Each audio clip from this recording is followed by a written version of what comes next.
मंडी के लोग ढूंढ रहे थे, इसलिए वो इस तरह की बयानबाजी कर रही हैं। साथ ही उन्होंने कहा है कि कंगना सांसद निधि से कितना पैसा देंगी, इसकी कोई घोषणा नहीं की है।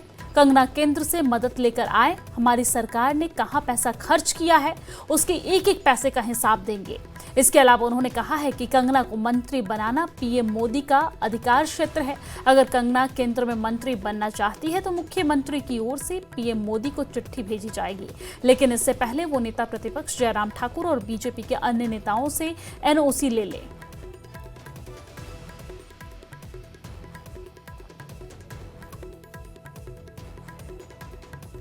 केवल मात्र ऐसा हुआ, कंगना जी टाइम से नहीं पहुंच पाई, वो ट्रोल हो रही थी सोशल मीडिया पे, और पूर्व मुख्यमंत्री जयराम ठाकुर जी भी ढूंढ रहे थे और मंडी की जनता भी ढूंढ रही थी उनको। अब उन्होंने कुछ ना कुछ तो बोलना है कि आप कहाँ हैं। बट ये दुर्भाग्य मंडी के लोगों का है कि जिसमें उनका नुमाइंदा ढूंढना पड़ता है। जब उनके साथ होना चाहिए उनका रिप्रेजेंटेटिव, तो वो ढूंढ के करना पड़ता है। आप लोग बड़ी मदद करते हैं मीडिया वाले, तो उनको भी कहीं से मिल जाती है खबर, वो आ गई, अच्छी बात है। उनको लोगों की मदद करनी चाहिए जो लोग इस वक्त मुश्किलात में। ये एक ऐसी इसका कोई आधार नहीं है, ये केवल सुर्खियों के लिए या खबर के लिए है।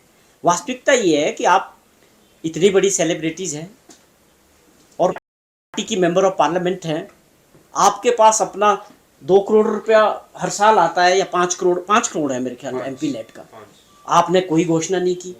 आप सिर्फ मीडिया में सुर्खियां बनाने का ये समय नहीं है, ये समय मिलके उन लोगों को मदद करने का है जहां पर ये नुकसान हुआ है। आप मेहरबानी करके, मेरी आपसे अपील है कि आप कुछ तो दिलाइए भारत सरकार के। आपको हम एक एक रुपये का हिसाब दे देंगे।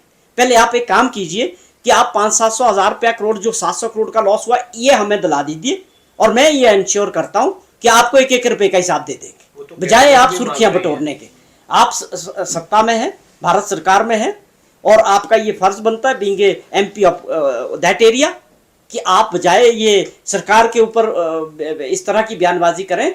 तो मेरा आपको एक सुझाव रहेगा कि आप अभी नया खाता शुरू कर दीजिए, इस आपदा के लिए कुछ पैसा लाइए, फिर हम आपको एक एक रुपये का हिसाब दे दें। और इस बुलेटिन में फिलहाल के लिए इतना ही। मुझे दीजिए इजाजत। नमस्कार।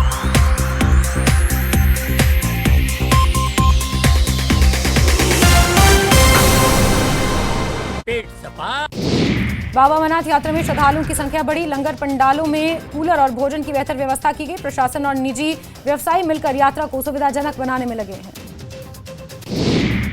छठे जत्थे के 8,605 यात्री जम्मू से बालटाल और पहलगाम मार्ग से अमरनाथ गुफा के लिए रवाना। 7वें 8वें जत्थे के यात्री जम्मू में पहुंच रहे हैं। सभी सरकार की व्यवस्थाओं की कर रहे सराहना।